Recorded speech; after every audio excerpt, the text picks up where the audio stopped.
Today's scripture reading is Matthew chapter 7, verse 1. In today's scripture reading, we have one of my favorite passages of scripture.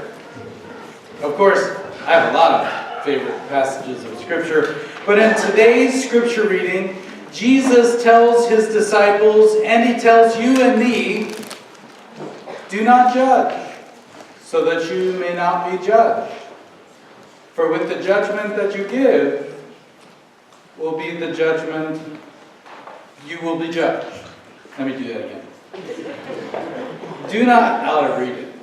Do not judge, so that you may not be judged. For with the judgment you make, you will be judged. And the measure you give will be the measure you get. Now, most of my life, I understood Jesus to be saying that if you judge others harshly, then God will judge you harshly. But then, some years ago, it hit me that this is not about God's judgment. Maybe what Jesus means is the way that you judge others is the way that others will judge you. That is, if you're very condemning of others, then likely they will be condemning of you. The measure you give will be the measure you get. Or vice versa. If you are very gracious towards others, that is, if you're understanding and forgiving towards others, then they will be understanding and forgiving of you. That is a very powerful statement of truth. The way you are towards others is the way they will be towards you. In a very real sense, in this way, you almost get to build your own reality. You get to create your own feedback loop. In research on the brain, they have discovered these neurons called mirror neurons. When a person displays an emotion, you have a tendency to feel that emotion inside yourself. So if someone feels happy or irritated or angry, at least for a moment, you may feel the same thing inside yourself when you see them. And so when you, on the other hand, smile at someone, they will often smile back at you out of reflex. That's why I always try to put a smile on my face whenever I think of it. It can have the effect of making other people feel a little more joy.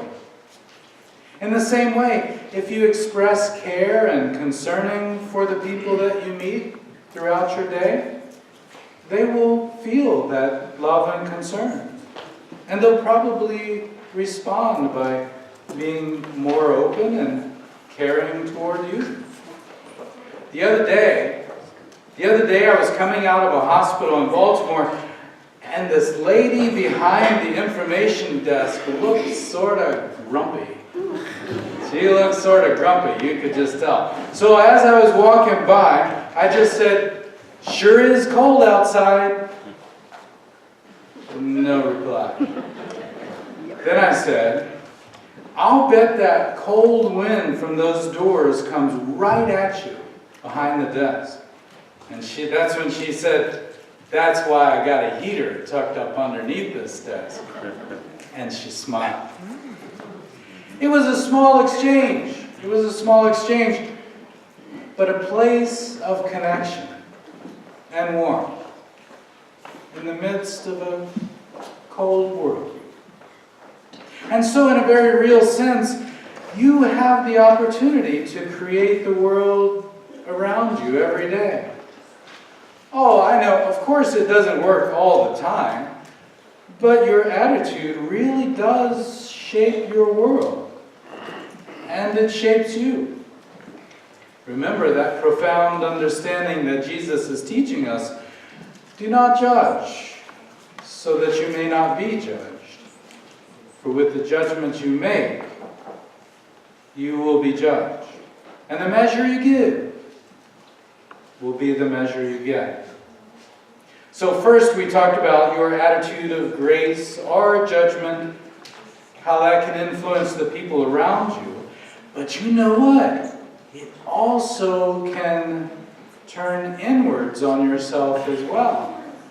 For instance, if you are very judgmental towards others, you will actually tend to judge yourself in the same way. If you expect everyone around you to be perfect, then you will also expect yourself to be perfect too.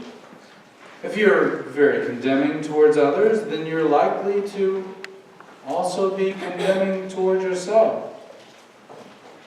And that is a tough way to live. Because guess what? You have to live with yourself. And you generally know your faults pretty well. And if you don't, I'm sure your spouse or your family will help name them for you every once in a while. For instance, if you eat too much or drink too much, you know you didn't get as much done today as you think you should have. Or you know when you're too harsh with your children or too lenient with your children. You know when you have said the wrong thing or didn't say the right thing. You know exactly what mistakes you've made in life. And there are 100 other negative things that you could focus on yourself if your mind takes the condemning route. On the other hand, if you're gracious towards others, then hopefully you can be gracious towards yourself. If you can step back when you're irritated with the cashier, then maybe you can step back when you haven't been able to live as perfectly as you might have liked. If you can try to forgive your boss for being snappy one day, then maybe you can forgive yourself when you do the same thing. You know, in the heated political climate of today, everybody wants you to hate the other guy.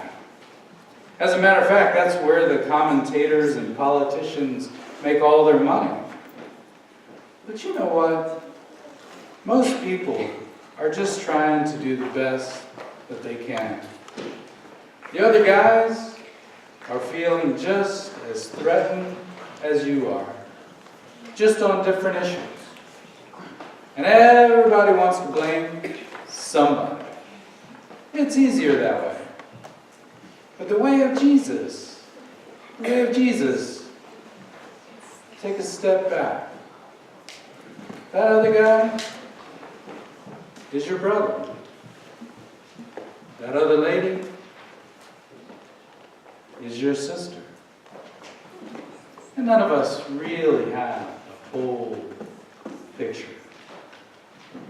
So Jesus says, do not judge, so that you may not be judged. For with the judgment you make, you will be judged. And the measure you give will be the measure you get. And God forgives us all in the grace of Jesus.